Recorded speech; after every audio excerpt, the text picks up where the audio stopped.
Well, let's get right into the heart and meat of our program and say that in a study that was done in February 2014 by Hart Research Institute, they said that 86% of American businesses today feel that the world is getting riskier.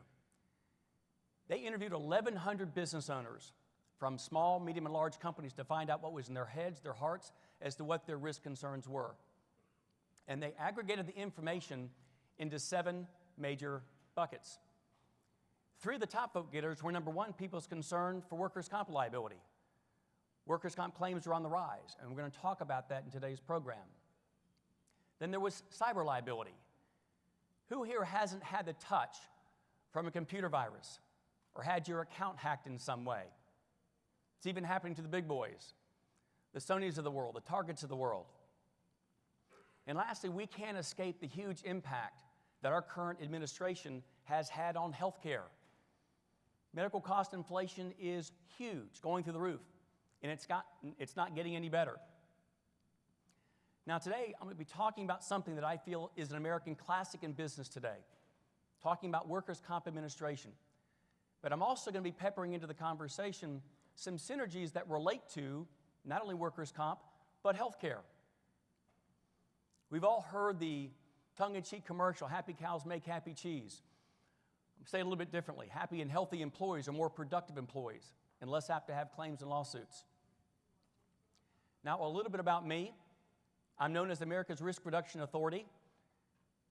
As a professional, I've been in the industry now for over 30 years, in the insurance industry, as a claims adjuster, in loss control, and as a broker.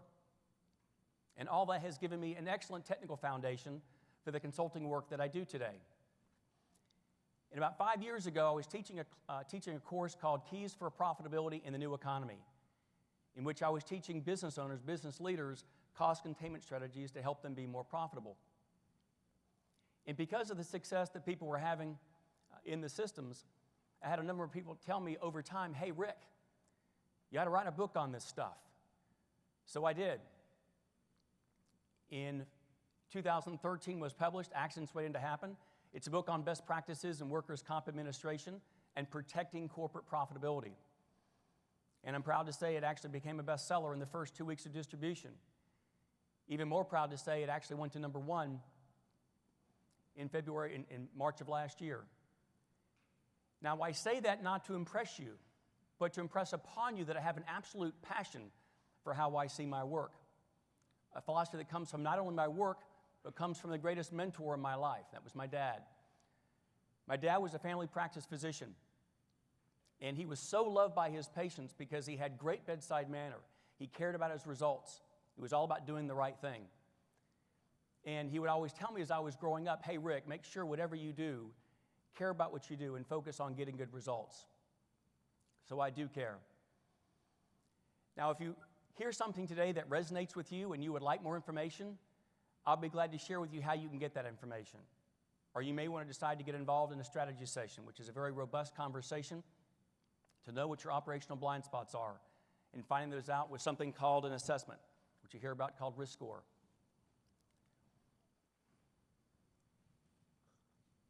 Now, you're in the right place if you've ever been frustrated by a claim or lawsuit that just really frustrated you. Now, we all know that in business, accidents are just simply a part of business. And many of you have tried your level best to try to control them. But maybe you've only had marginal success at best in trying to control them. You're in the right place if you've ever been concerned with health care and compliance.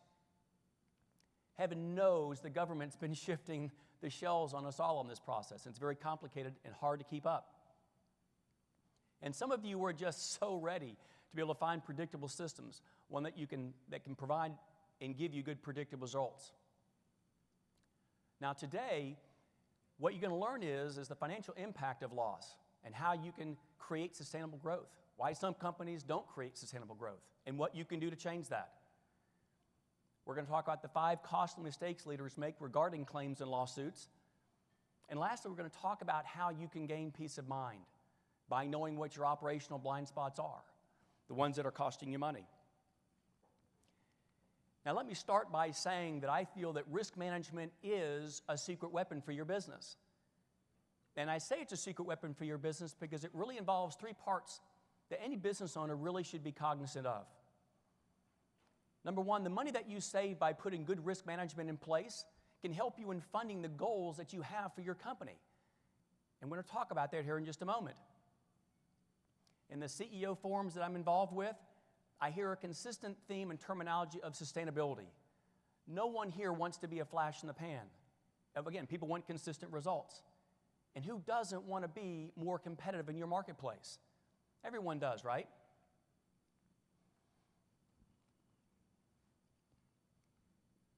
Let's talk about why some companies don't create sustainable growth and what you can do to change that. In my walk, I'll talk with many business owners who I find never really fully embrace and understand the financial impact that losses have on not only their bottom line, but their top line. And they don't have systems in place. How many here have heard of something that they should be doing within their companies? Maybe they hear it 2 or 3 years and they never get it done. How many of us here honestly have waited to put an alarm system in until after we've been robbed? Or put that safety program in until after we've had OSHA breathing down our necks? Well, it doesn't need to be that way. And in my business walk, I find that when people ask me to look over their operational procedures, to me it's clear that success and failure leaves clues. The companies that I walk into that don't really have good operational policies and procedures in place end up having more claims and lawsuits. It ends up costing them a lot of money. And those who have good policies and procedures in place do much better, more profitable. And honestly, when you think about it, when you think about the impact that losses have on your company, it's huge. The emotional impact. Let's face it, who wants to deal with the legal community or insurance companies for that matter? Productivity losses, what needs to be said there other than the fact that if people are not working, you're losing money. And then you've got fraudulent claims. Let me see a show of hands here. Who here has had a workers' comp claim that just really frustrated you? See a show of hands. Anybody here? Yeah, happens a lot. And then you've got mismanaged claims. Had one guy say, "Don't get me started."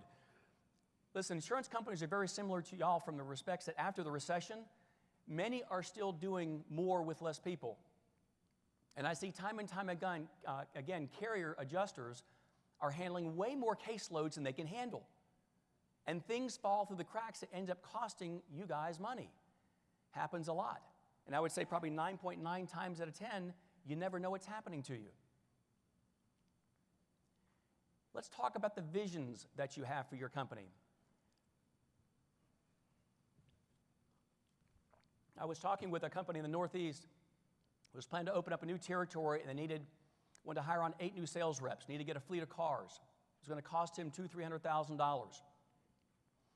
Had a company in the Midwest, manufacturing company, who was successfully running 2 shifts, brought on a new client, needed more capacity, and wanted to open up a 3rd shift. It's going to cost him about $500,000. And a company in Florida, very ambitious goals of opening up 5 locations in the state of Florida. And that was going to cost him about probably $1.4 to $1.6 million. So let me bring this closer to home and have this crystallize in your mind. We all know that the goals that you've set, they all cost money. So again, let's have this crystallize in your mind right now. The goals that you have in your head right now. Have you got something in mind? If someone were to come into your office this coming Monday and offer you $500,000, seriously, what would you do with that money? You got something in mind, write it down, underline it twice, because that's really what we're talking about. You don't want to have your money go up in flames. So let me share with you the story about Dave and Sandy. Ever had one of your employees give you that look of frustration, that look of despair, irritation? Well, this story about Dave and Sandy. Dave had just gotten in from a great weekend at the beach. He has to go down to the back corridor. He's got to go by Sandy's desk. As soon as he walks in the office, about 9 o'clock in the morning, Sandy's got that look of frustration, that look of despair. And a million thoughts are going through Dave's head as he's walking towards his office. He's thinking, oh no, I don't know if I want to have this conversation or not, but I guess it's going to happen. So he gets up to Sandy's desk and says, hey, good morning, what's up? Well, Sandy proceeds to say, Dave, I've got some bad news, and I've got some worse news. What would you like first? Well, you got to know Dave. Dave is a bottom line kind of guy. He just kind of rolls his eyes and says, just tell me. Well, Sandy proceeds to say, remember the guys that we hired mid last week, Ed? Well, you knew he had a claim. Well, I just found out this morning he's suing us. Had a workers' comp claim.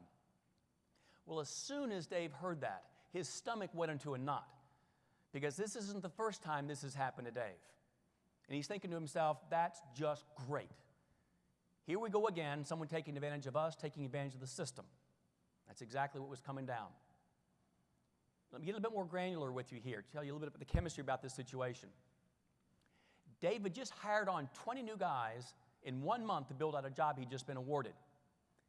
And in the first 2 weeks of hire, one of his employees goes out and has a serious workers' comp claim. But what he learned after the fact was that this employee has had a history of going out and having claims and getting an attorney. Now, this claim ran about $67,000.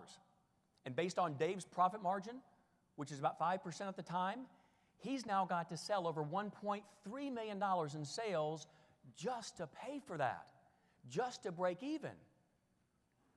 It's a lot of money, right? I'm going to talk about how we get to that number here in just a moment. So let's talk about the 5 costly mistakes leaders make that kill profitability. The first one's not knowing your numbers. They're different for each of you. What are your KPIs, your key performance indicators? Do you know your incident rates, your OSHA DART rates? Do you know your loss ratios? Do you know your incurred losses? And as a refresher for many of you, what incurred losses is something that you get off your insurance carrier loss runs. And they are a combination of not only what you pay in claims, but what the carrier thinks they're going to pay for a claim, called a reserve. And the combined total of that is called an incurred loss. Do you know what yours are? Now, many of you have all heard the great management mind, Tom Peters. Tom apparently had coined the phrase, what gets measured gets done. And I'm going to say something a little bit differently in saying that you can't manage what you can't control. And you can't control what you don't measure. So many times it's not enough just to know your numbers. Do you know the analytics behind your numbers? Do you know the time of day or day of week that your losses are occurring? Do you know the body part of the cause of accidents that's been happening? Do you see trends? The moral of the story here is if you're going to invest money into a safety program, why not invest it in an area where you're having issues? And I would say probably 9 out of 10 people that we approach, again, they just don't know this information. So let's talk about the second costly mistake leaders make, not knowing the real cost of claims. And when I talk about the real cost of claims, I'm talking about not only the direct cost of those claims, I'm talking about the indirect cost of those claims as well. And that picture of an iceberg is a great depiction of really what we're talking about here. Because the actual physical cost of your claims pale in comparison to the indirect cost that your claims actually have to your companies. Again, let me explain this a little bit further. Let me see a show of hands. Who here has heard the terminology of total cost of risk? Anybody? Total cost of risk. You see a show of hands. It's been around for a while. It's been around since 1974. It was created by a guy by the name of Frank E. Bird Jr. And Frank had a publication that was called The Real Cost of Claims Can Be Measured and Controlled. Now, I'd like everyone just to stop. And when you think about how much your company pays right now in premiums, everything, your property, liability, workers' comp, everything. Have you got a number in mind? What the science of T-Core says is, let's say you're spending $100,000 in premium. What the science of T-Core says, if you're spending $100,000 in premium, your total cost of risk is conservatively over $1 million. Which means your bigger cost to your company is not what you pay in premiums. It's what's below the waterline. How much did your last bad hire cost you?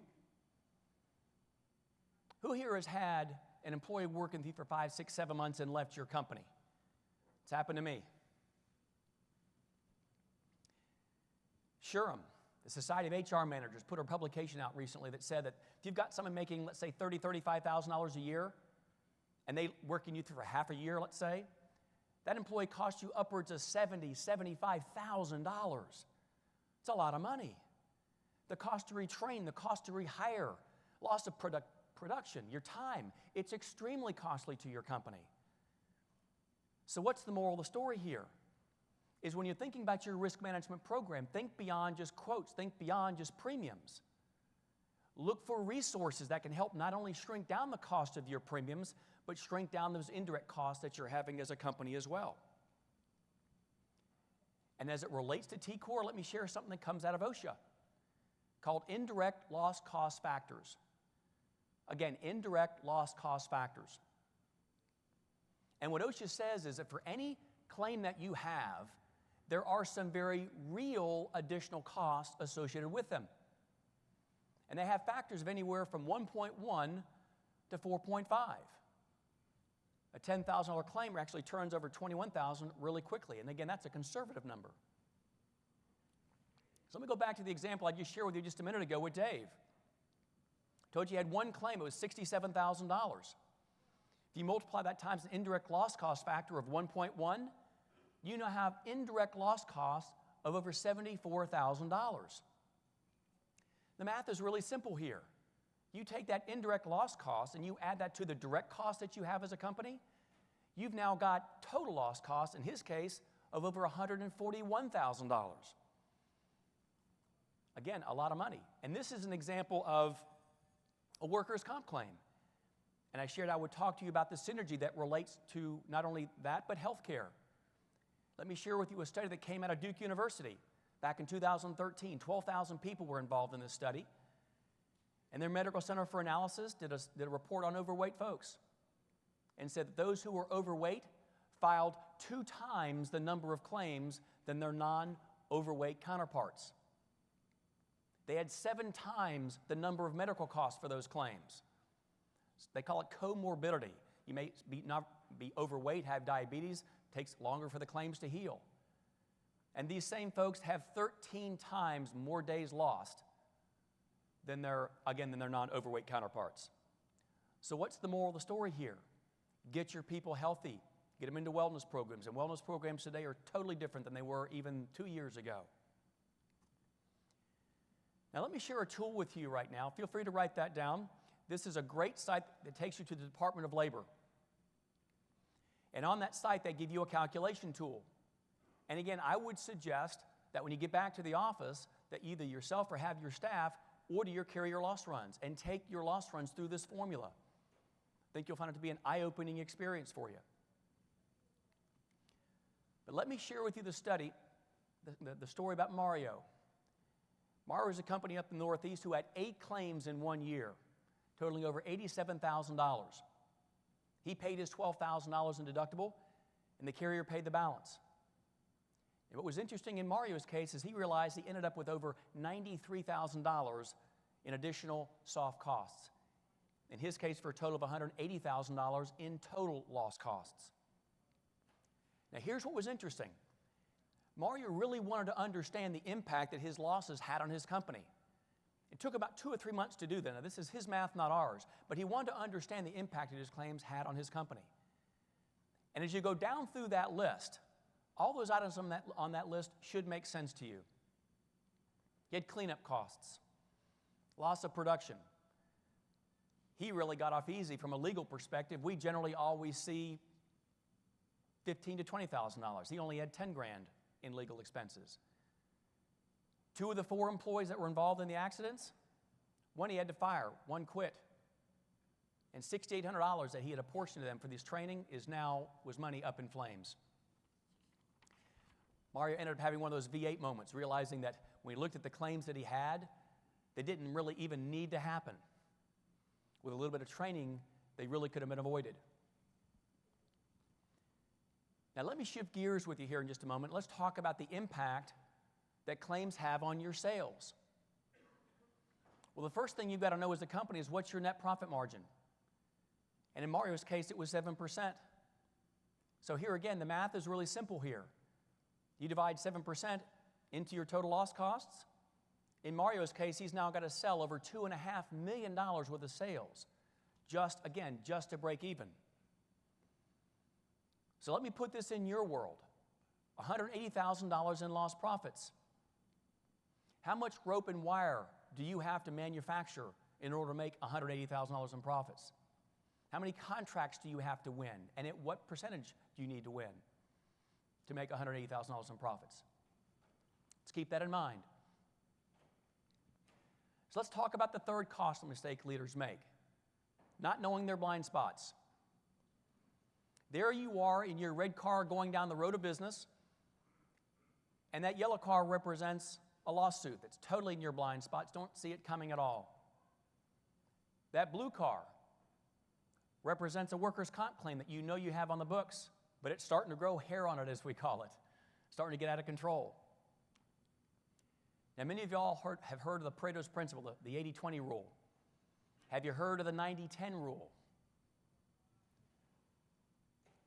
Well, the 90-10 rule says that in the area of healthcare, 10% of your employees right now are going to cause 90% of your increases in healthcare in the months and weeks to come. So what's the moral of the story here? Get assessments and find out where your blind spots are from a workers' comp perspective. On the healthcare side, do screenings. Are you drawing blood from your employees? If you're not really doing wellness programs.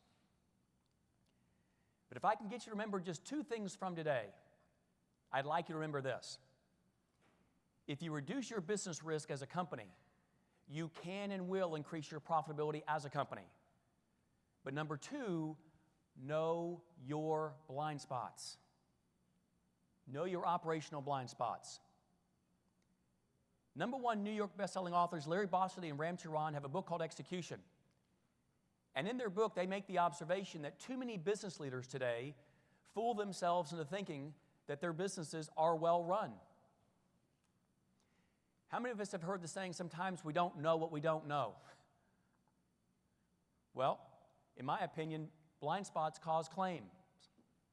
And in my perspective, claims are like getting mugged in an alley. And I believe in teaching people how not to get mugged.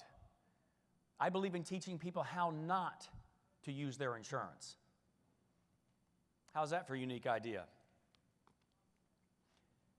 Let me share a statistic with you. I'm concerned for some of you here in the room that maybe are having some claims right now because we know they're very frustrating to have to go through. But I'm also concerned for some of you maybe who are not having claims, because you might start to develop a thought process that maybe you walk on water, not going to have any claims, you're immune to them. And we all know that's not the case, right?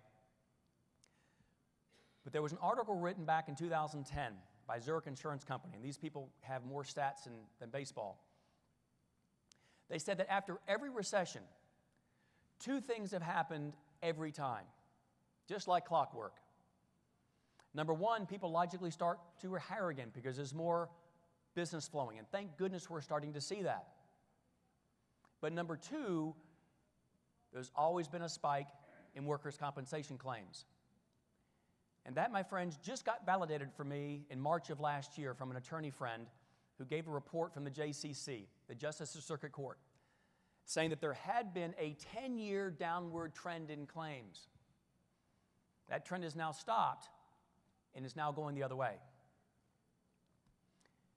So my question is how well have you come through? As we've come through the other side of the recession, how well have you bolstered your fortress? What policies and procedures have you put in place? The other part is to say, now is the time. Don't wait until your company gets into a feverish pitch of new business before you decide to bolster your fortress. Let me share with you the case study about Tom. Tom was a successful distributor, been in business for 20 years, hadn't had a claim in 10 years. And then December, boom, ends up with a claim. That was not only unexpected, but quite frankly was avoidable. So let's talk about blind spots here in just a moment. Let me ask you this, what I'll call anti-fraud tools. Again, let me see a show of hands here. Who here is using medical health questionnaires and conditional offers of employment in your hiring process? Let me see a show of hands. Who's using those? They are important. Here's why. You share the story about Andrew. Andrew was a 32-year-old male, needed back surgery 3 months before he was hired. And the interview process, it looked like the litmus test for Tom was, if you can fog a mirror, come on through. Wasn't literally like that, but that's what it seemed like.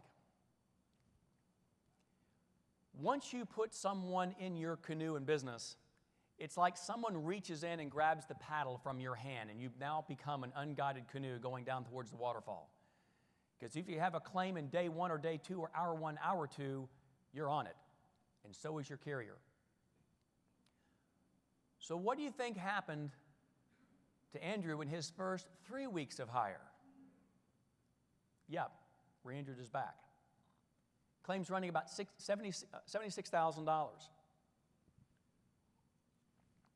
And based on Tom's profit margin, he's now got to sell over $2 million worth of goods and services just to pay for that. So let me ask you this question.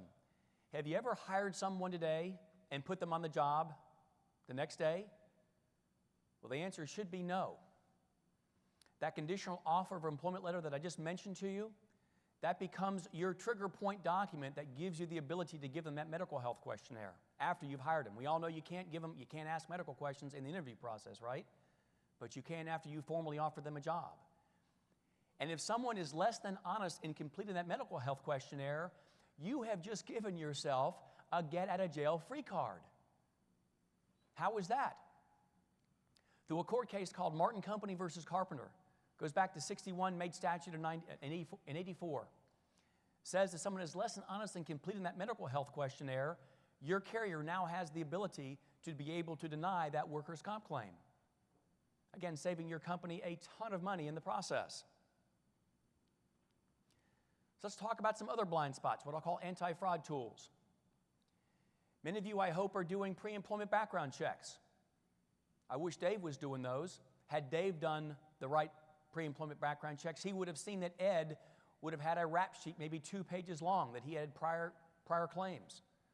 Now, some states, I know Florida is blessed with this, but there are other states around the country where you can actually go online, if you've got their Social Security number, and you can actually see if you're hiring that proverbial worm in the apple. Again, had Dave done that, would have saved him a lot of money. You should all be doing and getting motor vehicle reports on all your new hires. Why is that?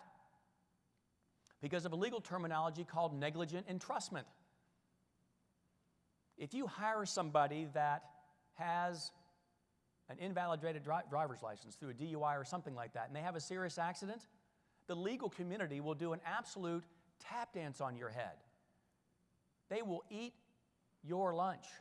No, they will eat you for lunch. It's free of charge for most all of you. Make sure that you're having those done. Then there's character assessments. When I talk about character assessments, I find many times people will think of personality profiling, and that is a very effective tool that some are using, what I call an arrow in your quiver that should be being done. But here I'm actually talking about something a little bit different, something that's actually become much more popular in the last 5 years because it's pretty scary accurate. It's called integrity testing.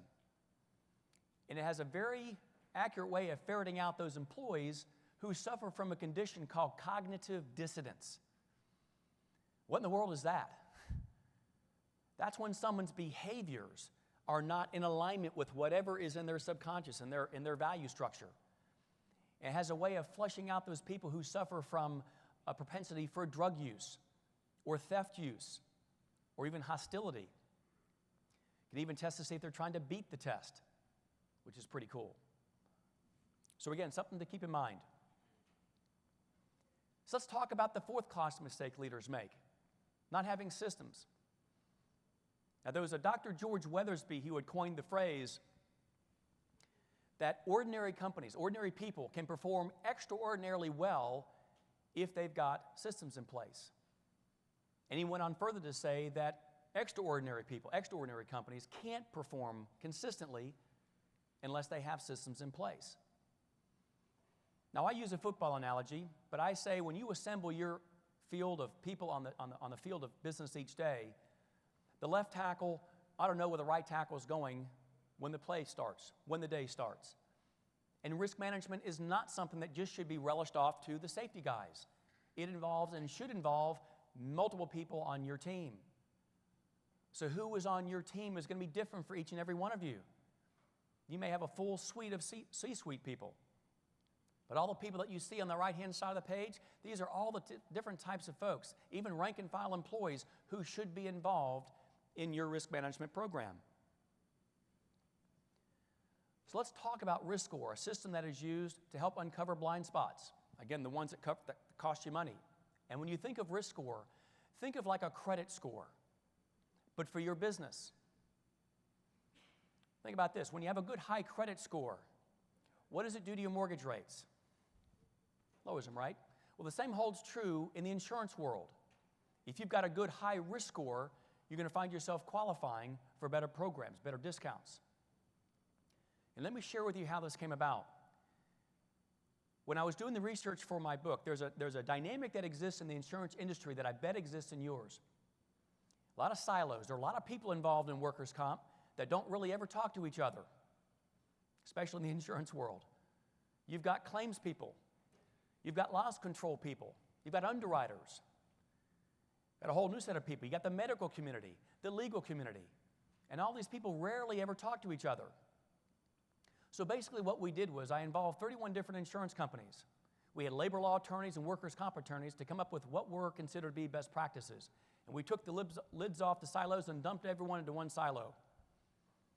And we started off with probably 150 different issues, boiled them down to 125, then down to 100, then ultimately down to 76, what we call points of light, of what the industry thought were best practices. And again, this isn't just safety stuff. This is stuff involves even how you hire. What are you doing when you offer someone a job?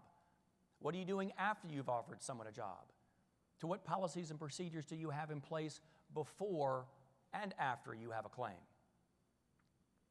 Let me bring this closer to home. Who here has raised 16-year-olds in your household? God bless us, right? I've had 3 of my own. Well, remember when your son or daughter turns 16, or I'll say when your son or daughter turns 16, if you've got proof that they've got a B+ average and gone through driver training school, you get discounts or credits off the automobile insurance, right? Well, again, the same holds true in the insurance world.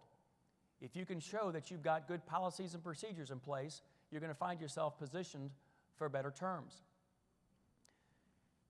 Let me just share with you a quick case study of a company that saved just about $50,000 in this process. And I'm just going to read 2 sentences from an email I got from a company this year. I don't know if you've heard of the company, Zenith Insurance Company. They're a national company. Based on the insured's prior claims experience, we feel the original quote at a premium of $354,682 would be warranted. Goes on further to say, upon your request for reconsideration in reviewing the proactive work your client has enacted, we have revised the renewal program down to $304,967. I'll do the math. $49,715. Better terms. They loved it. Now, what a risk score becomes, I find many CEOs are very competitive sorts. They like to see how they compare with best practices with others. But it's actually something that takes something that the Fortune 1000 companies do, and they've brought it down now to smaller and middle market companies. But let me share a statistic that comes from the big boys. At a Fortune magazine, they did a study of the top 1,000 companies. And 100% of those companies all had risk assessments done on an annual basis. They all had systems for how they dealt with the training of their employees, for how they managed the claims that occurred. And they also had systems for how they were going to deal with the onboarding process. Let's talk about the 5th costly mistake leaders make, not taking action. Again, this may be the easiest and or the hardest of the bunch because many times it may be easier just to stay with status quo. But we all know that can be very, very expensive to do that. Again, don't be that company that waits to put an alarm system in until after you've been robbed.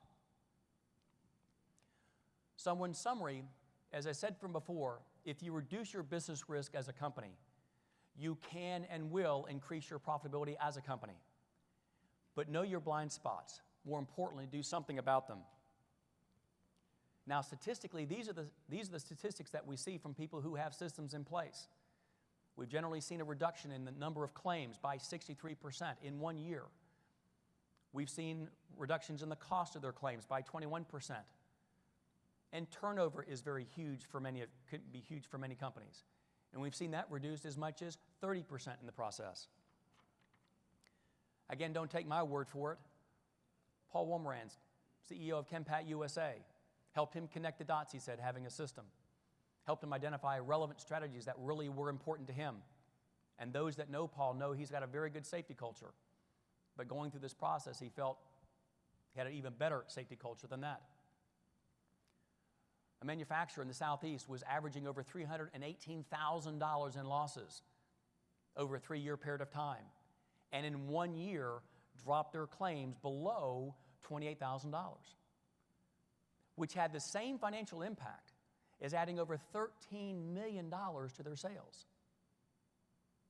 Their profitability, up 24%. So what are next steps? Well, let me ask you more specifically, what are your next best steps? If you want great results, you need to have a plan, should have a system.